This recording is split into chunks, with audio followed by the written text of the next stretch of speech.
तो हेलो दोस्तों, नमस्कार। मेरे YouTube channel science study blog में आप सभी का स्वागत है। तो कैसे हैं आप लोग? आशा करता हूँ सब लोग ठीक होंगे, मस्त होंगे, अपने काम में व्यस्त होंगे। फिर भी व्यस्त होते हुए भी पढ़ाई कर रहे होंगे। तो दोस्त, ये जो पाठ पढ़ने वाले हैं, इस पाठ का नाम है लखनवी अंदाज। लखनवी अंदाज जिसके लेखक हैं यशपाल। ठीक, आपको शायद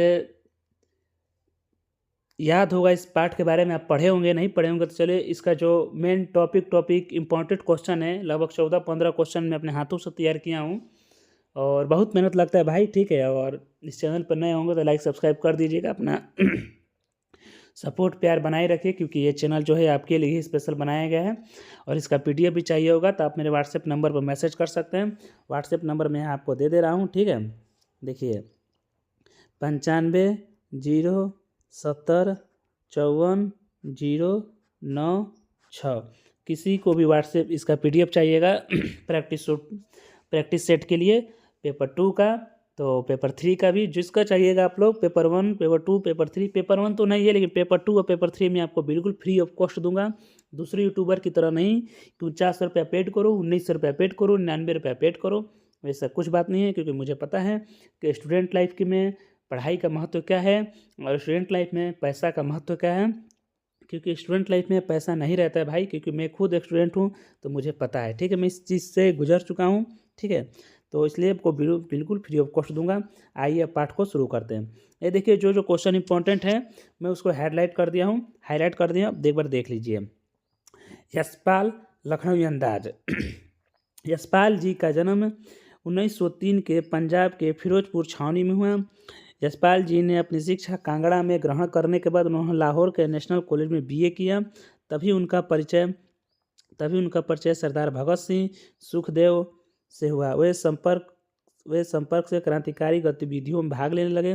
धीरे धीरे उनका झुकाव मार्क्सवादी चिंतन की ओर चला गया और उनकी मृत्यु 1976 में हो गई। इसमें आपको 4 बातें याद रखना है। पहला बात, इस पाठ के लखनवी अंदाज के पाठ के लेखक कौन थे? यशपाल जी। यशपाल जी का जन्म 1903 में पंजाब के फिरोजपुर छावनी में हुआ। 2, तीसरा याद करना है, उन्होंने शिक्षा कहाँ से ग्रहण की थी? लाहौर के नेशनल कॉलेज से BA तक उन्होंने पढ़ाई किया है। और चौथा क्वेश्चन याद करने लायक है कि इनकी मृत्यु कब हुई थी? 1976 में। ठीक, यही सब क्वेश्चन पूछेगा। और उनकी संग्रह कहानी कौन कौन सी है? तो ज्ञान ध्यान, तर्क का तूफान, पिंजरे की उड़ान, भस्मा वृक्ष, चिंगारी, अभिशप्त, दुलिया, फुलियों का कर्ता, ये सब। सबसे मेन इंपॉर्टेंट इसमें याद रखिएगा, जो दादा कॉमरेड है, ये देखिए दादा कॉमरेड, यही पूछेगा आपको कि दादा कॉमरेड को किसने लिखा है, तो याद रखिएगा यशपाल जी ने। ठीक है, आइए क्वेश्चन को शुरू करते हैं। ये रहा आपका पहला क्वेश्चन। यशपाल जी का जन्म कब हुआ था? यशपाल जी का जन्म 1903 को पंजाब के फिरोजपुर छावनी में हुआ था। ठीक, नेक्स्ट।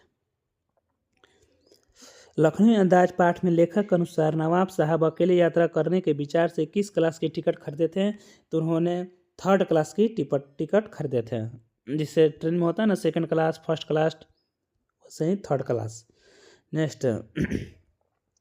लखनवी अंदाज पाठ के आधार पर लेखक ने क्या कहकर खीरे खाने से मना कर दिया? उन्होंने मना कर दिया कि उसका हजम कमज़ोर है, खीरे को पचा नहीं पाएगा, खीरे खाने की इच्छा नहीं है। उपरोक्त सभी इसका तीसरा का राइट आंसर। जैसा कि मैं आपको हमेशा बता रहा हूँ कि जहाँ क्वेश्चन में दिख जाए कि उपरोक्त सभी और A और B दोनों, तो अधिकतर 99% क्वेश्चन वो सही होता है। आपको तुक्का मारने का सबसे बेस्ट तरीका है। ठीक है, जो क्वेश्चन आपको याद नहीं है और देखिए कि A और B दोनों दिया है, चाहे उपरोक्त सभी दिया है, तो दबा कर मार दीजिए, बिना सोचे समझे 99% सही हो जाएगा। नेक्स्ट, लखनवी अंदाज यशपाल की कौन सी विधा है? तो जो विधा है, कौन सी विधा है? संस्मरण विधा है। ठीक है, नेक्स्ट।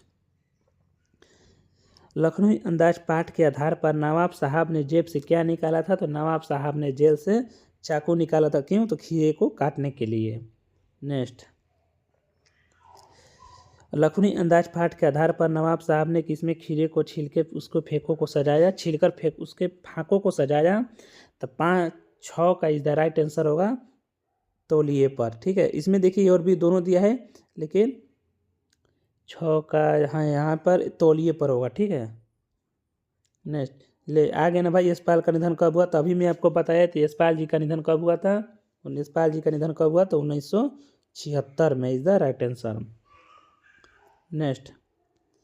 लखनवी अंदाज पाठ में नवाब साहब के बारे में कौन सा कथन असत्य है? देखिए असत्य पूछा है, तो 8 का राइट आंसर होगा नवाब साहब ने मनोरंजन के लिए उत्साह नहीं दिखाया। ये कथन जो है असत्य है, बाकी तीनों सत्य हैं। ठीक, नेक्स्ट,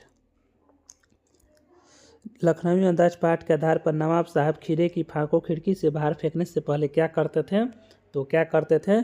सूंघते थे। ठीक है, इज द राइट आंसर।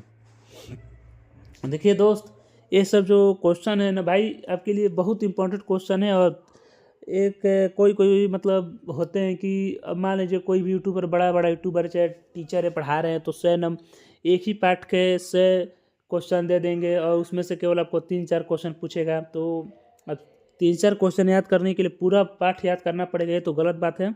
वैसे भी अब टाइम नहीं बचा है आपके पास, एग्जाम भी बहुत जल्द होने वाला है। इसकी जानकारी मैं आपको लगभग 19-20 जनवरी के आसपास दे दूंगा कि जानकारी का यूट्यूब पर उत्पाद सिपाही की जानकारी कब होगा। और इसकी जानकारी सबसे आपको पहले पता है कि मैं ही दूंगा। ठीक है, और जो मैं कहता हूँ वो लगभग 100% बात सही होती है। 100 नहीं तो 99% तो बिल्कुल सही होना तय है। फिजिकल लिस्ट के बारे में सबसे पहले मैं ही बताया। सेकंड, फिजिकल लिस्ट के बारे में सबसे पहले मैं ही बताया। कचपाल का फॉर्म कब से ऑनलाइन होगा सबसे पहले मैं ही बताया। ठीक है, तो थोड़ा सा भरोसा बनाए रखिएगा, बस चैनल को सब्सक्राइब करके रखिएगा। नेक्स्ट टाइम, सॉरी ये क्वेश्चन छूट गया नहीं, ठीक है। नेक्स्ट टाइम, लखनवी अंदाज पाठ में लेखक ने रेल यात्रा के दौरान सेकंड क्लास की टिकट क्यों ली थी? तो सेकंड क्लास की टिकट उन्होंने इसलिए ली थी कि प्राकृतिक दृश्य को देखते हुए वो अपना ट्रेन में यात्रा कर सकें। नेक्स्ट टाइम, लखनवी अंदाज पाठ में लेखक क्या सोचकर सेकंड क्लास डिब्बे में चढ़ा था? वह यह सोचकर डिब्बे में चढ़ा था कि डिब्बा पूरी तरह खाली होगा, लेकिन वह खाली नहीं रहा। ठीक है, नेक्स्ट, यशपाल को निम्नांकित में से कौन सा पुरस्कार 1955 में मिला था? मोस्ट इंपॉर्टेंट क्वेश्चन है, याद रखिएगा। कौन सा पुरस्कार मिला था? तो देव पुरस्कार मिला था। ठीक है, यशपाल जी को 1955 में कौन सा पुरस्कार मिला भाई मेरे? तो देव पुरस्कार। नेक्स्ट, लखनवी अंदाज पाठ के आधार पर लथेड़ शब्द का अर्थ क्या होता है? लथेड़ शब्द का अर्थ होता है सम्मिलित। ठीक है, सम्मिलित इज द राइट आंसर। देखिए question, last question, Lucknowi Andaz पाठ के आधार पर नवाब साहब टांगे मोड़कर कहाँ बैठे थे? कहाँ बैठे थे? तो भाई रेलगाड़ी से यात्रा करते, रेलगाड़ी में बैठेंगे ना। देखिए दोस्त, एक बार मैं आपको बता दे रहा हूँ, जिसको भी PDF चाहिएगा तो 95075409। ठीक है, ये 70 है, इस पर मैसेज कर दीजिएगा व्हाट्सएप पर, मैं आपको उसका PDF फ्री ऑफ कॉस्ट दूंगा। ठीक है, बिल्कुल फ्री ऑफ कॉस्ट बोल रहा हूँ, जो बोल रहा हूँ बातों का ध्यान रखिएगा, पैसा नहीं लूँगा। अगर वीडियो आपको अच्छी लगी होगी तो लाइक, सब्सक्राइब, कमेंट करना मत भूलिएगा, आपका ही चैनल है। मिलेंगे फिर नेक्स्ट वीडियो में, तब तक के लिए आप सभी को जय हिंद।